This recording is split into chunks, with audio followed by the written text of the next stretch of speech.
اللهم صل على سيدنا محمد يا رب صل وسلم دائما أبدا على حبيبك.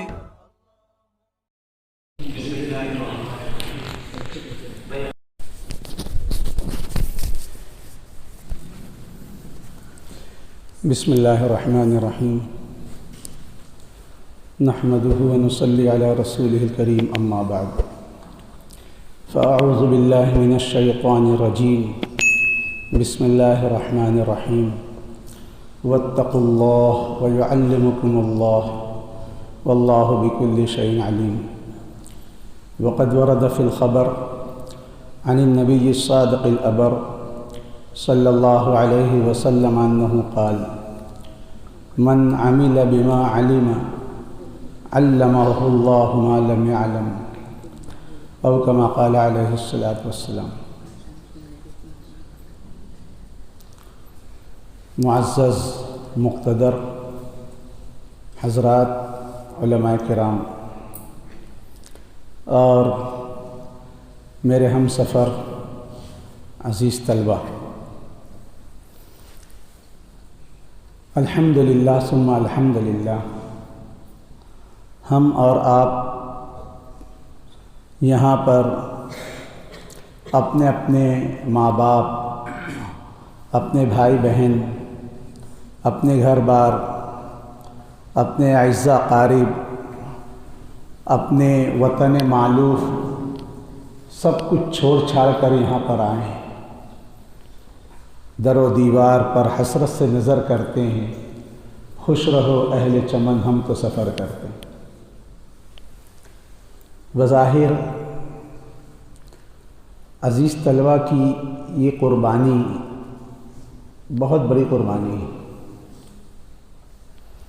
اور مجھے کہہ لینے دیجئے کہ کم سنی اور لاشعوری کا زمانہ ہوتا ہے جس میں وقتی طور سے طلبہ رو دھو کر اپنے ماں باپ کو رخصت کر کے، اپنے ماں باپ کی جدائی برداشت کر کے یہاں پر رہ لیتے ہیں. ہم لوگ اس عمر میں، اگرچہ ہم لوگ بھی اسی مرحلے سے گزرے ہیں، اب ہم لوگوں کو اس عمر میں اگر کوئی کہے کہ جاؤ کسی جگہ کسی خانقاہ میں چلہ گزار کر آؤ، جماعت میں 4 مہینے لگا کر آؤ، تو سوچئے کتنا دشوار ہوتا ہے. دشوار ہوتا ہے نہیں ہوتا ہے، بہت دشوار ہوتا ہے. لیکن ہمارے عزیز طلبہ ہیں، اللہ تعالیٰ ان کی مساعی جمیلہ کو بہت بہت قبول فرمائے. تو میں عرض کر رہا تھا کہ ہم لوگ اپنے گھر بار کو چھوڑ کر یہاں پر آئے ہیں، اور یہاں پر مدرسے کے 24 گھنٹے کے نظام کے ساتھ ہم وابستہ ہیں. ہمارے واسطے محتمم صاحب نے، ذمہ داران نے 24 گھنٹے کا جو شیڈول بنا دیا ہے. حفظ کے طلبہ ہیں تو فجر سے پہلے اٹھنا ہے، سبق یاد کرنا ہے، فجر کی نماز کے بعد سبق سنانا ہے، ناشتہ کرنا ہے، پھر 8 بجے سے درجے کی پابندی ہے. 24 گھنٹے کا ایک نظام ہے. یہ جتنی ساری محنت اور کوشش ہم لوگ کر رہے ہیں، یہ اس لیے کر رہے ہیں تاکہ ہم کو علم حاصل ہو جائے. یہی تو مقصد ہے نا، یہاں پر آنے کا مقصد یہی ہے کہ ہم کو یہاں پر علم کی متاع گرام آیا، علم کی دولت ہم کو حاصل ہو جائے. اسی کے لیے درجے کی پابندی ہے. درجہ بولے تو جماعت کی پابندی ہے. جماعت میں بیٹھ کر اساتذہ کے اسباق کو بغور سننا ہے. پھر اس کے بعد رات میں مطالعہ اور تکرار پہلے ہے، بعد میں مطالعہ ہے. تکرار کہتے ہیں آج جو سبق ہوا ہے اس کا اعادہ کرنا، اور مطالعہ کہتے ہیں کل جو سبق ہونا ہے اس کو پہلے سے دیکھنا. یہ جتنی ساری محنت ہو رہی ہے، مطالعہ، تکرار، سبق سننا، سبق لکھنا، امتحان کی تیاری، یہ سب اسی لیے ہو رہی ہے تاکہ ہم کو علم حاصل ہو جائے. عزیز طلبہ، علم حاصل ہونے کا ایک ذریعہ تو یہ ہے جو آج ہمارے سامنے ہے. اس کے ذریعے سے، اور یہ جو طریقہ ہے علم حاصل کرنے کا، یہ کسبی طریقہ ہے. کسبی یعنی انسان محنت کرتا ہے، کوشش کرتا ہے. تو اللہ کی ذات بڑی شاکر علیم ہے، بہت قدرداں ہے. جب بندے اور بندیاں محنت کرتے ہیں تو اللہ تعالیٰ ان کی محنت کو رائگاں نہیں کرتا۔ ان اللہ لا یضیع اجر المحسنین۔ اللہ تعالیٰ اس محنت کے صلے میں کیسے کیسے طلبہ آتے ہیں جی۔ قاضی امام ابو یوسف رحمۃ اللہ علیہ کو امام ابو حنیفہ رحمۃ اللہ علیہ نے فرمایا تھا، ابو یوسف تم تو انتہائی درجہ غبی تھے، کند ذہن تھے، تم کو تمہاری محنت نے تم کو اس لائق بنا دی۔ کیسے کیسے طلبہ آتے ہیں جی۔ لیکن دیکھیے بھی اللہ کا شان کرم ہے کہ انہی طلبہ میں سے الحمدللہ کتنے سارے طلبہ حفاظ قرآن بنتے ہیں، خوش الحان قاری بنتے ہیں، عالم دین بنتے ہیں، مفتی بنتے ہیں۔ بظاہر ہمارے پاس سے چہارم پنجم پڑھ کر چلے جاتے ہوں، لیکن آگے جا کر یہی طلبہ ہوتے ہیں جو اپنے وقت کے کوئی حکیم الامت، کوئی حکیم الاسلام، کوئی شیخ الاسلام، خدا جانے کیا کیا بنتا ہے۔ تو میں آپ حضرات سے کہنا چاہ رہا تھا کہ یہ جتنی ساری محنت ہے یہ علم حاصل ہونے کے ذرائع ہیں، لیکن علم حاصل ہونے کا ایک ذریعہ اور ہے، بلکہ میں کہوں علم کی حفاظت کا ذریعہ، علم کی حفاظت کا ذریعہ۔ آپ نے پڑھا ہوگا العلم صید و کتابتہ قید۔ علم ایک پرندہ ہے، انسان پرندے کو شکار کرنے واسطے اس کے پیچھے دوڑتا ہے، دوڑتا ہے، بڑی مشکل سے اس کو پکڑتا ہے۔ اب اگر اس کو پکڑ لیا، اس کو پکڑنے کے بعد اگر اس کو روکنا ہے تو اس کو قید کرنا پڑتا ہے۔ اسی واسطے فرمائے گا قید العلم بالکتابہ، علم کو لکھ کر مقید کر لو۔ اسی واسطے ہم لوگ اپنے اسباق میں اس بات پر بہت زور دیتے ہیں کہ طلبہ اساتذہ کے اسباق لکھا کریں، طلبہ جو ہیں اساتذہ کے اسباق کو لکھنے کا اہتمام کریں۔ یہ لکھی ہوئی کاپیاں ہم کو 3 موقع پر کام دیں گی۔ ایک تو رات میں جب ہم تکرار کریں گے، اساتذہ اپنے گھر پر ہوں گے، اپنے کمروں میں ہوں گے، اگر ہم کو کوئی مشکل پیش آ گئی تو یہ کاپیاں جو ہم نے لکھا ہے اس میں سے ہم اپنی مشکل کو حل کر لیں گے۔ دوسرا موقع امتحان کے زمانے میں، جب امتحان کی تیاری کرتے ہیں تو اس وقت ہم کو کوئی چیز نہیں سمجھتی ہے تو کاپی کی مدد سے ہم سمجھ سکتے ہیں۔ اور تیسرا مرحلہ اس وقت ہوتا ہے جب ہم کہیں مدرس بنتے ہیں۔ آپ لوگ نہیں مدرس بنے، ہم لوگ اس مرحلے سے گزر رہے ہیں۔ میں نے اپنے استاد حضرت مولانا عبدالحق صاحب محدث دارالعلوم دیوبند رحمۃ اللہ علیہ کو دیکھا، اکثر عصر کی نماز کے بعد ہم لوگ حضرت کی خدمت میں جاتے دیوبند پڑھنے زمانے میں، تو ہم نے دیکھا حضرت اپنے زمانے طالب علمی کی کاپیاں بھی بیٹھ کر دیکھا کرتے تھے جی۔ اب فرماتے مولوی صاحب یہ اس زمانے کی محنت ہے، ہم کو کام آ رہی ہے۔ تو ہمارے عزیز طلبہ جو ہیں اسباق کے لکھنے کو معمولی نہ سمجھیں، بہت اہمیت کی چیز ہے۔ اور اسباق لکھنے کا سب سے بڑا فائدہ یہ ہوگا کہ اس وقت ہم حاضر و ذہن ہوں گے، حاضر و دماغ ہوں گے، سبق میں ہمارا ذہن ہوگا۔ ورنہ اگر ہم لکھیں گے نہیں نا تو جس چیز کو دیکھتے ہیں اسے، تو علم حاصل کرنے کے بعد علم کے باقی رکھنے کا ایک طریقہ اس کو لکھنا ہے، نوٹ اس کو کاپی لکھنا ہے۔ اور ایک بہت بڑا طریقہ جو بظاہر نظر نہیں آتا، علم کی صیانت، اس کی حفاظت، علم کے بقا اور اس کے رقا کا ایک بہت بڑا ذریعہ ہے گناہ سے بچنا۔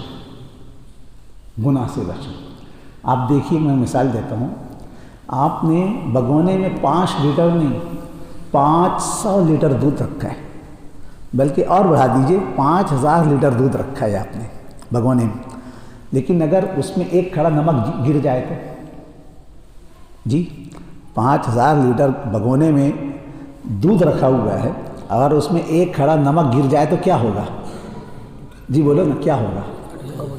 خراب ہو جائے گا۔ وہ 1 کھڑا نمک دودھ کو پھاڑ دے گا، خراب کر دے گا۔ وہ یہ نہیں دیکھے گا کہ دودھ اتنا زیادہ ہے، دودھ کتنا ہی کچھ کیوں نہ ہو۔ نمک ایک ایسی چیز ہے جو دودھ کے منافی ہے، دودھ کے اپوز ہے۔ دودھ اور نمک کا، دودھ اور لیموں کا، دودھ اور سالن کا، دودھ اور مرچ مسالے کا اتحاد کبھی ہو ہی نہیں سکتا۔ یہ دونوں چیزیں جب ایک جگہ جمع ہوں گی تو دودھ کو خراب کر دیں۔ اسی طرح جس طرح 500 لیٹر دودھ نہیں 5000 لیٹر دودھ بھی اگر ہو، اس میں 1 کھڑا نمک گر جائے تو یہ 1 کھڑا نمک پورے دودھ کو خراب کر دیتا ہے۔ اسی طرح میرے عزیز طلبہ، دودھ کی تعبیر علم سے دی جاتی ہے۔ خدا کرے اللہ ہم سب کو ایسا خواب دکھا دے، ہمیں خواب دیکھنے کا ہم دودھ پی رہے ہیں اور اللہ ہم کو یہ بھی خواب دکھا دے ہم دوسروں کو دودھ پلا رہے ہیں۔ آپ کو معلوم ہے اگر کوئی شخص دودھ پینے کا خواب دیکھتا ہے یا دودھ پلانے کا خواب دیکھتا ہے تو دودھ پینے اور پلانے کی تعبیر علم سے دی جاتی ہے، اسے دی جاتی ہے علم سے۔ اگر کوئی شخص دیکھتا ہے، خود حضور صلی اللہ علیہ وسلم باب تعبیر الرؤیا میں حضور صلی اللہ علیہ وسلم نے فرمایا میں نے خواب دیکھا کہ میں نے دودھ پیا اور اپنا بچا ہوا حضرت عمر رضی اللہ عنہ کو دیا، بخاری شریف میں حدیث۔ تو صحابہ کرام نے پوچھا ما اولتہ یا رسول اللہ کے رسول آپ نے اس کی تعبیر کیا لی؟ تو حضور نے فرمایا اس کی تعبیر علم ہے۔ تو علم اور دودھ میں بہت مناسبت ہے، علم اور دودھ میں جس طرح دودھ ایک کھڑا نمک سے خراب ہو جاتا ہے، اسی طرح علم اگر ہمارے علم کے ساتھ گناہ شامل ہوا، اگر ہمارے علم کے ساتھ گناہ شامل ہوا تو یہ گناہ اتنی منحوس چیز ہے کہ سارے علم کو سب خراب کر دے۔ اسی لیے علم کے حصول کا ایک طریقہ وہ ہے جس کو ہم کہتے ہیں علم کسبی۔ علم کسبی انسان اپنی محنت سے کماتا ہے۔ علم کا حاصل کرنے کا طریقہ جس کو کہتے ہیں علم وہبی، علم لدنی، اور وہ کیسے ہوتا ہے؟ خود اللہ تعالیٰ فرمایا واتقوا اللہ، اللہ تعالیٰ سے ڈرو، تو وَيُعَلِّمُكُمُ اللَّهُ، اللہ تعالیٰ تم کو علوم عطا فرمائیں، تمہیں علم سکھائیں گے، لیکن کب؟ تقویٰ پر۔ اور تقویٰ کس کا نام ہے؟ گناہ سے بچنے کا۔ اس کے لیے مدرسے کی زندگی میں رہتے ہوئے جہاں ہم لوگوں کو علم کے واسطے محنت کرنا ہے، ابھی سے اپنی زندگی میں گناہوں سے بچنے کی محنت کرنا ہے۔ اب آخری بات، یوں تو بہت سارے گناہ ہیں، میں عزیز طلبہ کے لیے کتاب کا نام بتلا دیتا ہوں، وہ آسان کتاب ہے، اس کا نام ہے گناہ بے لذت، اس کا نام ہے گناہ بے لذت۔ ہمارے طلبہ اگر بھول جائیں تو ہمارے اساتذہ کرام سے میں درخواست کروں گا کہ ان عزیز طلبہ کو کبھی کبھی ایسی رہنما کتابوں کی بھی عادت ڈالیں، اگرچہ درسیات متاثر نہ ہو، غیر درسی کے طور پر۔ گناہ بے لذت مفتی محمد شفیع صاحب رحمۃ اللہ علیہ کی لکھی ہوئی کتاب ہے، اس میں آسان چھوٹے چھوٹے گناہوں کا ذکر ہے۔ تو یوں تو تمام گناہوں سے بچنا ضروری ہے، لیکن ہمارے حضرت والا ہردوئی رحمۃ اللہ فرمایا کرتے تھے کہ 3 گناہ ایسے ہیں کہ اگر انسان ان 3 گناہوں سے بچنے کی محنت کر لے تو بقیہ تمام گناہوں سے بچنا آسان ہو جاتا ہے۔ 3 گناہوں سے بچنے کی محنت کر لے تو بقیہ تمام گناہوں سے بچنا آسان۔ ان 3 گناہوں میں سب سے پہلا گناہ ہے بد نگاہی، دوسرا ہے بد زبانی، تیسرا ہے بد گمانی۔ بد نگاہی، بد زبانی، بد گمانی، اور نیچے سے چلے تو بد گمانی، بد زبانی، بد نگاہی، یہ 3 گناہ۔ ان کا استعمال غلط نہیں ہونا چاہیے۔ آنکھ سے انسان پکچر نہ دیکھے، آنکھ سے انسان کسی لڑکی کو، کسی عورت کو، حتیٰ کہ خوبصورت بچوں کو بھی گھور کر نہ دیکھے، اللہ اس سے بھی حفاظت فرمائے، یہ تو اس سے بھی بڑا گناہ ہے جی۔ استلذاذ بالامارد، تو آنکھوں کا استعمال غلط نہ ہو، اس سے پکچر نہ دیکھیں، پکچر کے فوٹو لگے وہ نہ دیکھیں، موبائلوں میں پکچر آتے ہیں وہ نہ دیکھیں، کسی لڑکی کو نہ دیکھیں۔ گناہ کا زبان کا استعمال، ہم زبان سے گانا نہ گائیں، زبان سے گالم گلوچ نہ کریں، زبان سے ہم غیبت چغل خوری نہ کریں۔ کیوں؟ اس زبان سے ہم کو قرآن پڑھنا ہے، اس زبان سے قرآن یاد کرنا ہے، اس زبان سے حدیث پڑھنا ہے۔ اور جب اس زبان سے ہم گانا گائیں گے، اس زبان سے گالم گلوچ کریں گے، پھر اس زبان سے ہم قرآن یاد کرنا چاہیں گے تو قرآن یاد نہیں ہوگا۔ کیوں؟ دودھ ایک چمچ ہے، اس میں اگر سالن لگ گیا، اب وہ سالن بھرا ہوا چمچ اگر دودھ میں ڈالیں گے تو دودھ خراب ہے۔ اسی طرح ہماری زبان پاک رہنا چاہیے۔ امام قرات میں ایک بڑے امام گزرے ہیں، امام عاصم الکوفی رحمۃ اللہ علیہ، ان کے منہ سے ہمیشہ ایک عمدہ قسم کی خوشبو آتے رہے، بہت عمدہ قسم کی خوشبو آتی تھی۔ تو لوگوں نے ان سے پوچھا حضرت آپ کون سی الائچی کھاتے ہیں، کون سے ایسی خوشبو کھاتے ہیں کہ آپ کی زبان سے ہر وقت ایسی خوشبو آتی رہتی؟ تو حضرت نے اس کو اوائڈ کر، کچھ نہیں، اللہ والے جو ہوتے ہیں نا اپنے آپ کو چھپاتے ہیں، چھپاتے نہیں جی، چھپانا ہاں کوئی نہیں بولے حضرت بتلائیے تو آپ کون سے ایسی خوشبو کھاتے ہیں؟ جب ساتھیوں نے بہت اصرار کیا تو حضرت فرمایا بھائی بات ہے کہ ایک روز میں سویا ہوا تھا، خواب میں حضور رحمت دو عالم صلی اللہ علیہ وسلم کی زیارت ہوئی۔ حضور، اس سے بڑی بات اور کیا، حضور کی زیارت ہو جائے، اللہ اکبر۔ حضور کی زیارت، اور حضور نے فرمایا عاصم لاؤ میں تمہارے منہ کو چوم لوں، تم جس منہ سے بہت اچھا قرآن پڑھتے ہو، اس زبان سے قرآن پڑھنا ہے، اس زبان سے حدیث پڑھنا ہے۔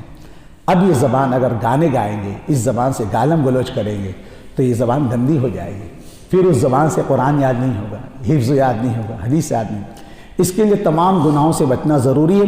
3 گناہ یاد کر لیجیے: بد نگاہی، بد زبانی، بد گمانی، بد گمانی، بد زبانی، بد نگاہ۔ انشاءاللہ العزیز ابھی سے مدرسے کی زندگی میں رہتے ان گناہوں سے بچنے کا اہتمام کریں گے تو یہاں سے متقی پرہیزگار عالم بن کر نکلیں گے، اور ہمیں علم میں سہولت ہوگی، علم یاد کرنا آسان ہوگا۔ اللہ تعالیٰ آپ حضرات کی ان خدمات کو، آپ لوگ ماں باپ کو چھوڑ کر یہاں پر آئے ہیں۔ ابھی دیکھیے میں تھوڑی دیر کو واسطے آیا تو مجھ کو ٹھنڈی لگنے لگی، میں ہی کہہ رہا تھا اپنے ساتھ میں، ہم لوگ تھوڑی دیر کے واسطے ہم کو ٹھنڈی لگنے لگی، بچے بیچارے کیسے رہتے ہوں گے، لیکن نہیں، خون دل پینے کو، لخت جگر کھانے کو یہ دوا ملتی ہے جانا تیرے دیوانہ۔ من طلب العلا سحر اللیالی، الجد یدنی کل امر شاسق والجد یفتح کل باب مغلق۔ انشاءاللہ آپ حضرات کی قربانی رنگ لائے گی، ایک دن آئے گا آپ لوگ یہاں سے بہترین عمدہ حافظ قرآن، قاری خوش الحان بن کر جاؤ گے، اپنے ماں باپ کا نام روشن کرو گے، اپنے اساتذہ کا، اپنے ادارے کا نام روشن کرو گے، لیکن ان حالات کے ساتھ ہی ساری باتوں پر عمل کرنا بھی ضروری ہے۔ اللہ تعالیٰ ہماری حاضری کو بہت قبول فرمائے۔ جو حضرات اساتذہ کرام اپنی خدمات جلیلہ پیش کرے، اللہ تعالیٰ ان کی صحت میں، عمر میں، ناظم صاحب، محتمم صاحب، اس ادارے کا دامے درمے قدمے سخن تعاون کرنے والے تمام مخلصین اور معاونین اور محسنین امت کو اللہ تعالیٰ بہت بہت جزائے خیر عطا فرمائے۔ مجھے اس ادارے میں آنے کا سب سے بڑا داعیہ جذبہ اس لیے ہوا، میں کھنڈوا پہلی مرتبہ آیا، لیکن مجھ کو یہاں پر آنے کا سب سے بڑا داعیہ جذبہ تو اس لیے پیدا ہو رہا تھا کہ گزشتہ چند سالوں پہلے حضرت شیخ الحدیث حضرت مولانا شیخ یونس صاحب جان پوری رحمۃ اللہ علیہ کے یہاں پر ورود مسعود ہوا، اور اس موقع پر جو طلبہ مالیگاؤں سے آئے تھے ختم بخاری شریف کی تکمیل کے لیے، وہ ہمارے پاس ہی بخاری شریف پڑھ رہے تھے۔ جب سے مجھے رشک ہوا کہ کھنڈوا، ہم لوگ اس کو اوائڈ کر دیتے ہیں، دیوبند پڑھنے زمانے آتے جاتے تھے، کون جانتا تھا کھنڈوا، لیکن جب ہم نے اس کی نسبت سنی، شیخ یونس صاحب جیسا اتنا محدث عظیم، یگانہ روزگار، جی فقید المثال شخصیت یہاں پر تشریف لائی، تو میرے رشک کی انتہا نہ رہی۔ پھر ہم کو بھی جانا چاہیے، ہر چیز کو دیکھیں گے ہم عزت کی نظر سے، شاید کہ وہ گزرے ہوں اسی راہ گزر سے۔ ایک نسبت تو یہ تھی۔ پھر دوسری بات ہے، جب میں صبح آیا تو ہمارے حاجی عبدالغفار صاحب نے بتلایا کہ ہمارے شیخ اول حضرت قاری صدیق صاحب باندی رحمۃ اللہ علیہ کی یہاں پر خصوصی توجہ، اس مدرسے کی زمین کی خریدی میں، مدرسے کے قیام میں حضرت کا خصوصی دلچسپی، خصوصی توجہات میں، تو پھر تو میرے رشک کی کوئی انتہا نہ رہی۔ پھر میں نے کہا دوسرے سارے کام ہوتے رہیں، لیکن یہاں پر ضرور حاضر ہونا چاہیے جہاں پر ہمارے اکابرین کے وجود میں میمنت آئے ہوں، ان کے نقش پا آئے ہوں، ہم کو بھی اس سے استفادہ مل جائے۔ اللہ تعالیٰ ہماری اس حاضری کو ان حضرات اکابرین کی توجہات کے حصول، ان کے فیوز و برکات ظاہرہ باطنہ کو حصول کا ذریعہ بنائے۔ اللہ تعالیٰ آپ حضرات کو بہت جزائے خیر عطا فرمائے۔ سبحان اللہ۔ بسم اللہ الرحمن الرحیم، الحمد للہ رب العالمین، سبحان ربی العلی الاعلی الوہاب، اللہم انا نسألک باسمک الاعلی الجل الاکبر، یا رب لک الحمد کما